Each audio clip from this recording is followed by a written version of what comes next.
Hello people, welcome back to our channel. ఈరోజు మనం ఈజీగా అమ్మమ్మ చేతి పర్ఫెక్ట్ బెల్లం సున్నుండలు ఎలా చేయాలో చూద్దాం.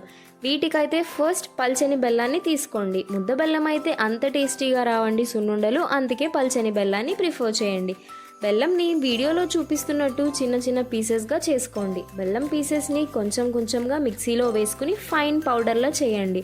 పౌడర్లో బెల్లం పీసెసే లేకుండా మెత్తని పౌడర్లా చేసుకోండి.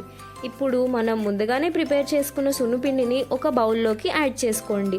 మనం ఎంత క్వాంటిటీ అయితే సున్నుపిండిని తీసుకుంటున్నామో అంతే క్వాంటిటీతో బెల్లంని కూడా యాడ్ చేసుకోండి. బెల్లంని సున్నుపిండిలో అస్సలు ఉండలు లేకుండా మిక్స్ చేసుకోండి. బెల్లం మొత్తం పిండిలో కలిసేంత వరకు మిక్స్ చేసుకోండి, ఎక్కడా ఉండలనేదే లేకుండా. తరువాత వేడిపెట్టిన గీని కొంచెం వేడిగా ఉన్నప్పుడే యాడ్ చేసుకోండి. చిన్న చిన్న బెల్లం పీసెస్ ఉన్నా కరిగిపోతాయి. ఇంట్లో తయారు చేసిన గీనే ప్రిఫర్ చేయండి. టేస్ట్ అనేది మెయిన్గా యూజ్ చేసే గీని బట్టే ఉంటుంది. గీ మరీ ఎక్కువ యూజ్ చేయకండి, సున్నుండలు మరీ పాకంలా అయిపోతాయి. పిండిలో బెల్లం ఇంకా గీ బాగా మిక్స్ అయ్యే వరకు కలుపుకోండి, ఉండలనేవే లేకుండా. అన్నీ బాగా మిక్స్ చేశాక కొంచెం పిండిని చేతిలోకి తీసుకుని ఉండవుతుందో లేదో టెస్ట్ చేయండి. అదే టైంలో స్వీట్నెస్ కూడా చెక్ చేసుకుని స్వీట్నెస్ ఇంకా గీని అడ్జస్ట్ చేసుకుంటూ బాగా కలుపుకోండి. అంతా కలిపిన పిండిని చేతిలోకి తీసుకుని మంచి ఉండల్లా చుట్టుకోండి.